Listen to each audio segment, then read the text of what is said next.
Olá pessoal, então agora nós vamos falar sobre reanimação cardiopulmonar, a parte teórica, tá? Então, reanimação cardiopulmonar é quando o socorrista precisa fazer o trabalho do coração de uma vítima quando este para de bater. Existem N motivos para que ocorra uma parada cardiorrespiratória no serviço pré-hospitalar. Quando por trauma, a ocorrência mais comum que tem para uma parada cardiorrespiratória é perda excessiva de sangue.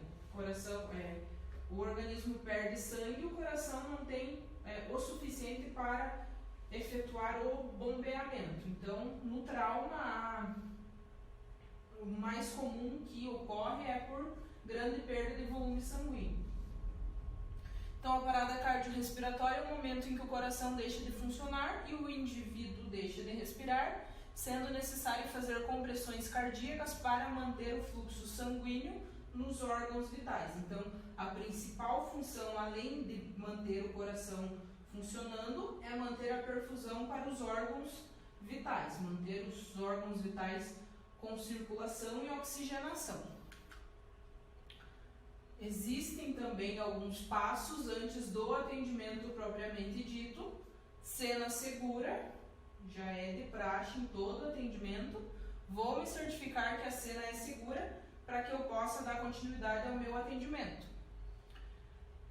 Vi que uma vítima está caída ao solo, está sem responder nada, em algum lugar, caída em alguma cama ou no chão mesmo. O que eu devo fazer? Verificar responsividade. Eu não vou sair reanimando todo mundo que está deitado na calçada. Às vezes tem alguém só dormindo na calçada, eu vou começar a reanimar a galera. Não é assim. Verificar responsividade antes de qualquer coisa. Essa vítima não responde, eu vou iniciar a cadeia de sobrevivência. Depois da responsividade, claro que a gente vai verificar o pulso. O que é essa cadeia de sobrevivência? Existem passos a serem seguidos conforme o suporte de vida avançado em cardiologia, mais atual 2020, pelas diretrizes da American Heart Association, que é o que a gente segue no Brasil. De 2020, a última, antes de 2020 era 2015, também não foram feitas grandes atualizações, mantém-se quase a mesma coisa. Esta é a corrente de sobrevivência. Verifiquei que uma vítima não responde. Uma vítima está caída, desconfio que essa vítima possa ter uma parada cardiorrespiratória, vou verificar a responsividade. Essa vítima não responde, vou checar o pulso. Existem a ordem lá agora. C, A, B. Verifica pulso primeiro. Pulso carotídeo, não tem pulso. Aí vou dar continuidade à corrente de sobrevivência.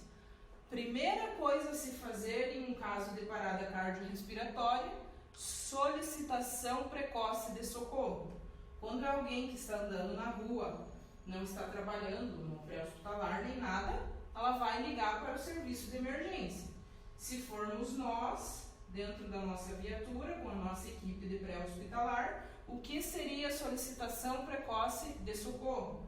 Se formos uma equipe de atendimento básico, o socorro é o apoio médico no local, porque vai ser uma vítima que vai necessitar de suporte avançado de vida lá na frente. Então, antes de eu iniciar qualquer procedimento, eu vou solicitar apoio. Senão eu vou continuar o atendimento sozinho ali, não chega ninguém, essa vítima vai morrer na nossa mão. Então, a primeira coisa a se fazer, solicitar apoio. E dar início ao suporte básico de vida. Vítima não responde, não tem pulso, vou iniciar as compressões cardíacas.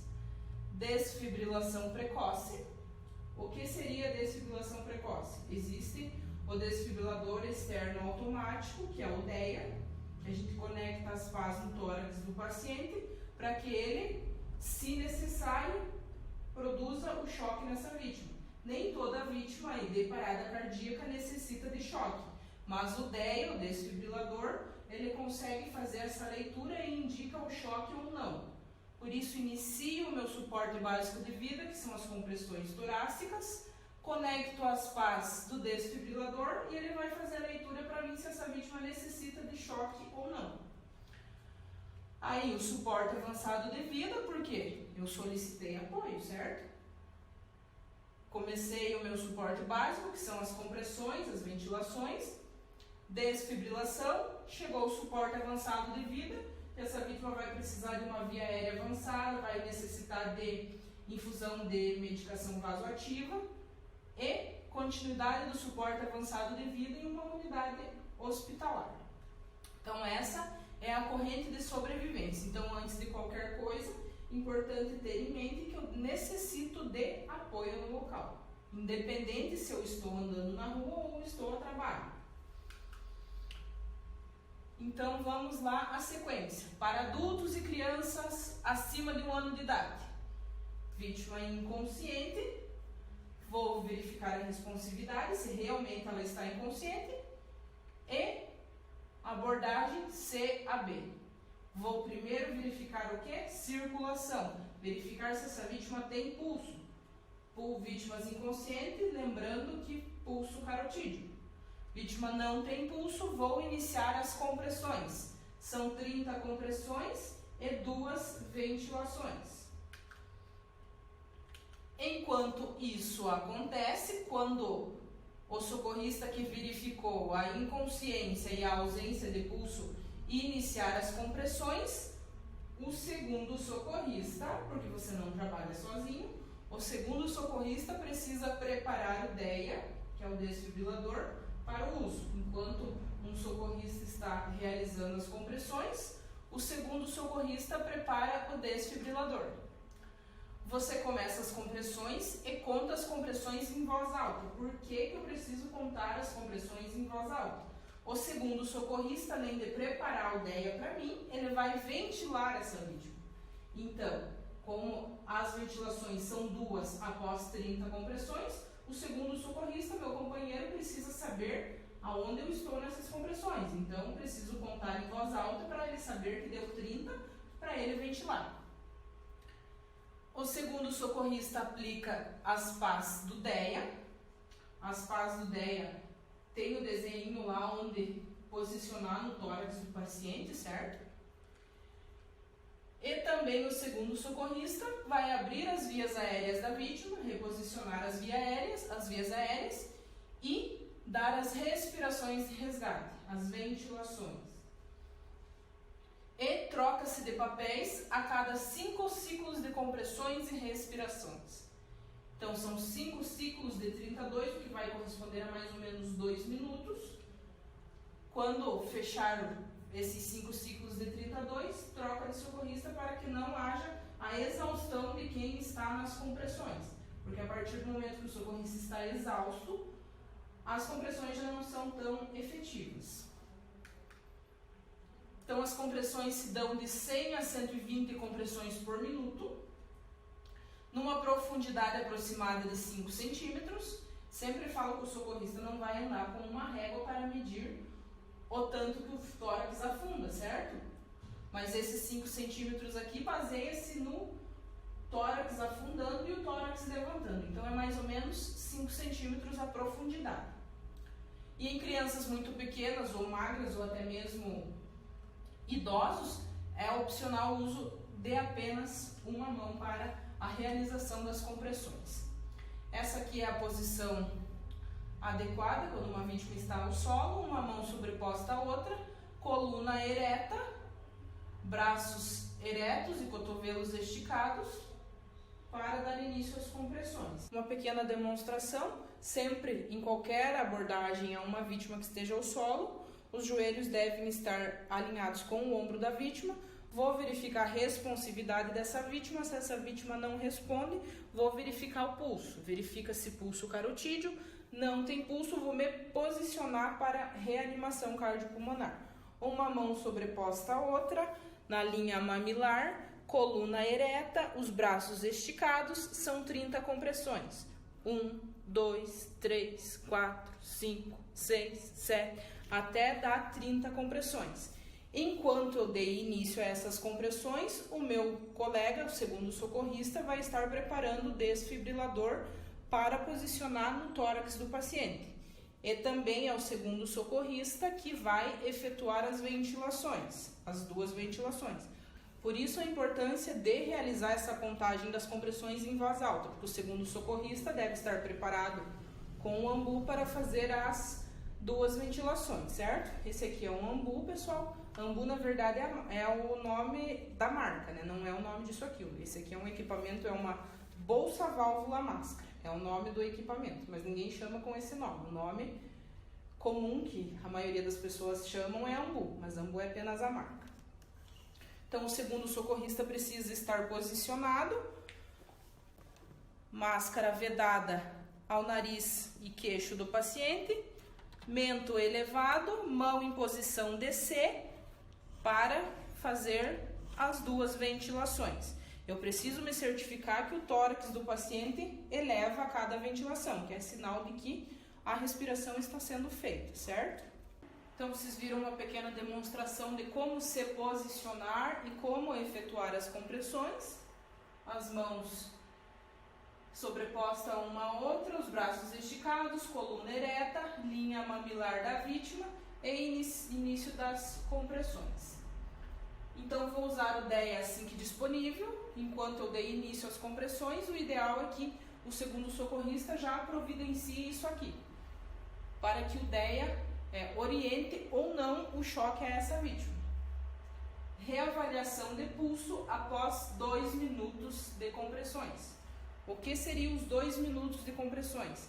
Aqueles ciclos lá que a gente comentou. Troca-se de posição a cada 5 ciclos.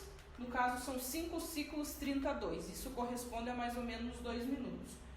Então, deu os 5 ciclos 32, verifico o pulso e troco de posição com o segundo socorrista.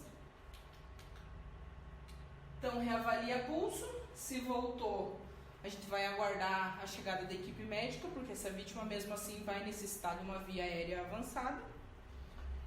E efetua os demais cuidados básicos, como oferta de oxigênio e tudo mais. Se não houver retorno de pulso, não interrompa as compressões até a chegada da equipe médica. É uma vítima que necessita de apoio médico no local, certo? Então, eu não vou deixar de dar continuidade às minhas compressões enquanto o médico não chega no local. Beleza, chegou a equipe médica no local, qual o próximo passo? O médico vai realizar medicações vasoativas, vai dar início às medicações como adrenalina e intubação orotraqueal, quando precisa intubar a vítima. Beleza, a vítima está intubada, a questão da ventilação vai mudar um pouquinho. Como que eu efetuo uma ventilação em uma vítima que está com um tubo na boca? Retira a máscara facial, conecto esse buraquinho aqui, no buraquinho que tem no tubo, e faço a ventilação normal. Porém, não são 2 ventilações e 30 compressões. Se essa vítima ainda estiver parada quando intubada, as compressões são ininterruptas.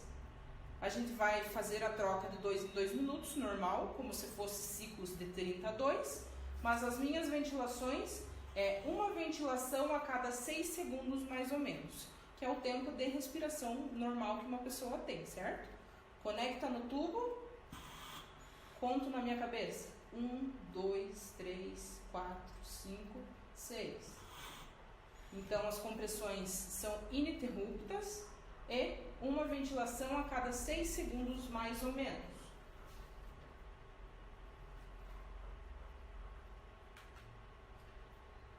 Em bebês com menos de 1 ano de idade, não muda muita coisa. A questão de avaliação continua sendo a mesma. O bebê está inconsciente, vou verificar pulso. Onde que se verifica pulso? O pulso principal em uma criança e um bebezinho não é pulso carotídeo, é pulso braquial, que no bebê é o pulso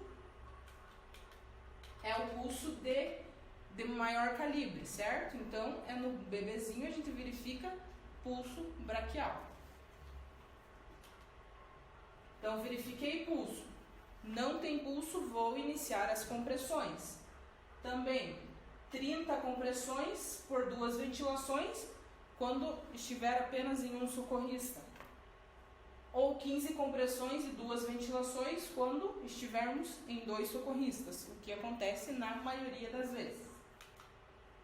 Também vai ser a mesma sequência de 100 a 120 compressões por minuto, mais ou menos. Profundidade de 1/3 do tórax, cerca de 4 centímetros. É a mesma coisa que eu falei lá no adulto. Não tem como medir, mas é a profundidade que afunda o tórax e retorna. 2 dedos no centro do tórax, logo abaixo da linha mamilar. Como que é isso? Linha mamilar, vou utilizar 2 dedos. Linha mamilar da criança, 1, 2, 3, 4, 5, 6, 30 compressões. Se eu estiver sozinho, eu mesmo realizo a ventilação, certo? Mesma coisa, elevar a via aérea, mãozinha em C e as ventilações. Também não difere do adulto, tem que ver se o tórax está expandindo ou não para ver se está passando o ar pro pulmãozinho da criança. Aqui é um desenho, linha mamilar da criança, os 2 dedos no centro do tórax para dar início às compressões.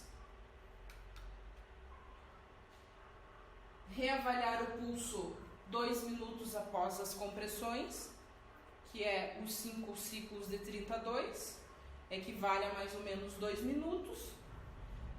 Se não houver retorno do pulso, não interrompa as compressões até a chegada da médica. Mesma coisa, não muda isso. Não interrompa as compressões, ou se você e o seu companheiro fizeram com que retornasse pulso, mesmo assim tem que aguardar a chegada da equipe médica, porque é um bebê que vai necessitar, na maioria das vezes, de intubação e uso de medicação. Então chegou a equipe médica, vai ser dado início às medicações e à intubação, quando necessário. E, mesma coisa, quando via aérea avançada, não interrompe as compressões e ocorre as ventilações. Não esquecendo da corrente de sobrevivência aqui. Verificou que essa vítima não responde, não tem pulso, vou solicitar apoio para daí dar início ao suporte básico de vida, que são as compressões e ventilações. Desfibrilação precoce, quando estivermos disponível um DEA, né?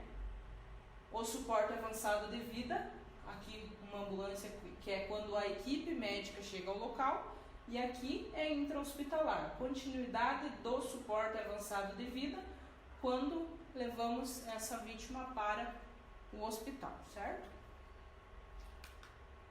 Então, basicamente é isso. Na teoria não tem muito o que expor, é mais na prática, tá? Então, se o básico não for bem feito, o avançado não fará diferença. Se pode chegar o melhor médico da cidade, se você não fez o básico bem feito, infelizmente essa vítima pode perder a vida, certo?